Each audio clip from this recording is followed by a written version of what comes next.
Okay, so I'm in Arizona and I'm playing a $400 tournament, and it's very early in the tournament. We're at 100, 300.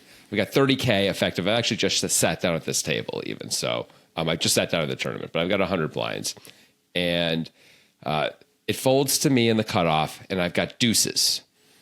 I raise to 800, and I ultimately get a caller from the button and the big blind. So you don't know anything about these players, right? Because you just sat down. The only thing I can tell you is I'm the only person sitting at the table who's under 65. So I have some guesses already about these players, but I don't really know anything, right? That's interesting. Yeah. Come play with us on Clubs Poker. They have ring games, they have tournaments, and there's always a game going on, always. I have been dabbling on Clubs Poker for a little bit, and honestly, I'm pretty impressed. They have great software. I can play multiple tables on my iPad. They also have great desktop software, and there's no funny business. It's a US-based company. You don't have to deal with crypto or anything. All of the redemptions go straight to your bank account. Join using our affiliate link, and we'll see you at Clubs Poker. The flop is somehow Queen 8 Deuce Rainbow. Do both opponents have you covered? Or is it close? It's really close. It's really close. Okay. Actually, the button has more chips than me. He's built up a bit of a stack. He's probably got 50K instead of 30K. Okay. So it's Queen 8 Deuce Rainbow. Okay. So, like I said, I don't know how, but we actually flopped a set with our deuces. It feels great. I decide I should start betting right away. Why wouldn't I? Right? Sure. Yeah. So I bet. How much do you want to bet here? There's a big blind ante in there, I imagine. There is. So there's like 2,700 in there ish. Queen 8 Deuce Rainbow. I mean, Yeah. the old guys are not folding top pair. So like your real goal here is maximum value out of top pair, which is going to be generated mostly by making the pot bigger early and getting them committed to bigger bets later. So I don't think we should be playing some sort of like, this is a dry board GTO, I'm going to bet a third of the pot thing. I think we should bet at least 2/3 pot and try to generate the most money possible from a top pair type hand later on. Yeah, I like that. I agree with you. That's not what I did in game. Upon thinking about it, I agree totally. I should go bigger. I ended up going 1,800. So actually, maybe that is about 2/3 pot. It's not that far off. That's actually exactly 2/3 pot. Yeah. if the pot was 2,700. So I guess I did. I think the pot was 2,800. But so actually I did fine. But I was actually thinking maybe I should go even bigger, I guess. I think maybe bigger is even better. Yeah. Yeah. Also charge the maximum to the gut shots. Yeah. I think that's true. Anyway, I went 2/3 pot. The only caller was the button. The old guy who's got like 45K to my 30K. Okay, totally cool. Whatever. We're very happy with everything so far. The turn is the 3 of diamonds, bringing a second diamond. Okay. All right. We're up again. What do you want to do? Who's the queen of diamond? Oh, God, that's a great question. The queen is not a diamond. Okay. So there's a world where we're up against top pair and a flush draw, which, we don't love that, but it's also something we have great equity against with one card to come. Yeah. We shouldn't target only that hand to maximize value, but it would be nice if he had that hand and he's going to call pretty much any amount with that hand. The question is, you have to have like a snap read it's just old guys, and you have to have a snap read of like what type of old guy it is. Like, is he going to call a pot size bet with ace queen or king queen or queen jack? Right. Like, who knows? Right. It's not a very wet board. The diamond is the only wet thing. 4-5 is not part of his range. Ace 4, ace 5 are not part of his range. Right. So from a theory perspective, we're not supposed to really size up here too much. So it feels like all of my theory instincts are telling me to bet like 2K or something, but I don't want to do that. I really don't. I think from an exploit perspective, it's so hard without knowing what type of old guy we're talking about, right? Because there are some old guys who just have top pair and are never folding in a million years. Is there a re-entry at this tournament? There is. All right, go big. That's enough. That's the straw that broke the camel's back. We're going big. Re-entry means people are more likely to call. The one problem with that is that this guy has built up a stack. And sometimes people get a little bit protective of their stacks in re-entry tournaments during the re-entry period when they've built up a stack that is above the starting stack. Yeah. Depending on the player. Still, I think it's worth the risk. I think we should go like 4K, 4,500, something like that, maybe more. Okay. I ended up going in game a little smaller. I went 3,300. Okay. I was concerned about him folding a lot of his weak queens. Like I don't want queen 10 to fold, for example. And I thought it was just going to if I went bigger, at least some of the time. I had also just sat down, so he hasn't seen me play at all, hasn't seen me open a lot of hands. I don't know if that matters or not. Like image may not matter at all in this tournament, you know. But so in game anyway, I went 3,300, and I again wonder if just going bigger is better, because if maybe we can just target a queen and queen's just never folding. But I was thinking, like, I'm trying to get 3 streets here. I can size up on the river anyway. Like I'm not really afraid of anything.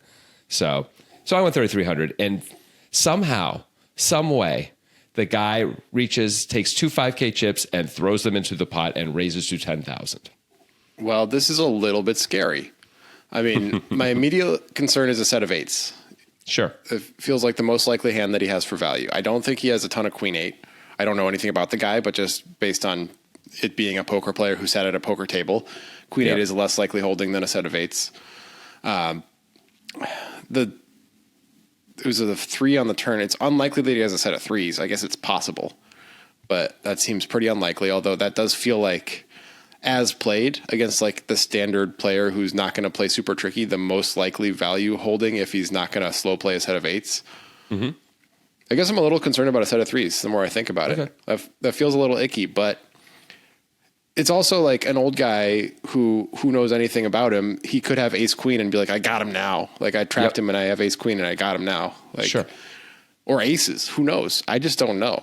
It's just too good of a hand to fold, especially with a re-entry. Like we're just holding on, I think is the move. Okay. So I guess you could jam. You could jam if you are hoping he has the queen X of diamonds type hand. Okay. So here's the way I thought about it, because I thought about it differently than that. I thought, I'm never folding. I have a set. This is not I'm not folding this hand. Like, well, I don't know this guy. I wasn't thinking about folding. I was just a little worried. Okay. That's all. But fair enough. But so I thought to myself, okay, if he's got me beat, he's going to end up getting all my chips. Like, so I don't have to worry about, like, whatever. So the question was, could I jam on the turn for value and get called by hands that I was beating? And I looked at the board and I'm like, I think this guy might fold top pair if I now jam. So and there aren't any obvious 2 pairs out there, like you were saying. Maybe he's got somehow queen 8 suited, but I don't know how likely that is. I might be able to get value from that later anyway. So I was concerned that if I re-raised, he was going to fold all the worse hands and call with all the better hands, unless he somehow had 2 pair, which I just had a hard time seeing him having 2 pair. Maybe he had 4-3 suited or something like that, but it seemed hard to imagine. Jack 10 of diamonds, maybe like 9-10 of diamonds. Those hands are possible. Maybe he's probably going to fold it if I jam 25,000. Well, it's be 18,000 more. Maybe no. Well, actually, he's probably going to call it. He would call it actually, but it's a good result if he folds those hands. It's an okay result, yeah. But I decided I was going to try and figure out how to get all of it. I wanted to try and figure out how to get all of it, and I didn't pull. And like where he was still behind, and so I thought like the best way to do it was to continue with a call there, even though I'm out of position, and it was going to be tricky to figure out how to get it all. It feels like we have to lead the river a lot. Right, I agree. So my plan was call and lead a bunch of rivers, and we'll see what size I should lead or not lead. We'll figure it out, but that was the plan. So I called. The river is the 5 of hearts. So the only thing that comes in that makes any sense that we were beating ahead of time was like ace 4 of diamonds, which I don't even see how he could have ever called the flop with. It seemed unlikely. It feels like a completely meaningless card, right? And I decide indeed to lead the river. I've got 18,900 in front of me. Yeah, less than a pot. So yep. So what do you want to do? Just put it all in. So I didn't. Interestingly enough, I bet 8,600 because I didn't want just a queen to fold to a jam, and I thought it might make it look like I missed my diamonds and didn't know what to do. I don't know. If you really missed your diamonds, you would jam, though, right? But so what? That guy doesn't know that. So I'm just wondering if that's better anyway, overall. Well, against a good player, maybe, but not against this guy, you know. He might be a good player. Just because he's old doesn't mean he's bad, you ageist. Okay, fair enough. But it's a $400 tournament in Arizona, and it was unlikely. You're playing it? Anyway, well, you're about to learn a little more about him. Okay. So I bet 8,600, and he makes it 18,800, leaving me 100 back.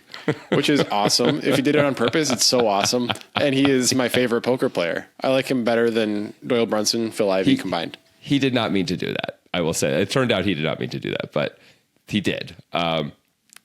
Did you jam the extra 100? I didn't realize that it was only 100 more. Yeah. I would have. I threw in a call instantly instead. I was like, I call, like you got me. I don't care. It's a $400 rebuy, and I'm calling anyway. I'm calling everybody, at this point. It doesn't matter who you are.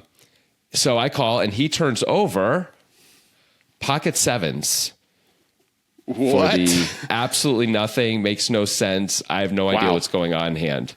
And Holy I just cow. get almost a complete double for no real reason that I can come up with. And based on the actual hand that he had, somehow I played it perfectly by accident, really, because I was never targeting that hand. You shouldn't have even gotten a call on the flop with a player behind. I know. Yes, that is correct. It was bizarre and wonderful. So this guy is going to factor into some other hands and other table talks we're going to play in. I've got a few other hands from this tournament, and I'm going to refer to him as the fun player from now on. So just know, people who are watching this, when I say the fun player, this is the guy I'm talking about. I wonder if he was bluffing. I don't know. Maybe we'll find out in a later table talk. He had to have been bluffing. I think he was bluffing both on turn and river. I watched him play more, and he was definitely bluffing. Like, he has a lot of, I don't know if speed is the right word, but he goes for it a lot. How about that? Yeah. Which I didn't know, but I'm lucky I had as strong a hand as I did. Otherwise, it was going to work against me. I'll say that. Yeah. Yeah, that Ace type of queen. stuff works in tournaments for sure. He was good. I was definitely going to fold ace queen. I probably would have folded aces, honestly, against the old guy hand 3 of this tournament. For me, but luckily I had a set, and it was good easy. for him. Yeah. Tired of being tired of being sick. In my head 24/7, how I'm supposed to pay the rent. Mr. Practice, I don't play. Friday nights we on the bench, trying to come up with a play. If it don't work, then hit a lick. Swift knocking at my door, pain ain't tell. I'm studying her word prayer. Baby excel, got away with way too much. Should've got expelled, but the school saw my potential. Smart kid trying to rebel.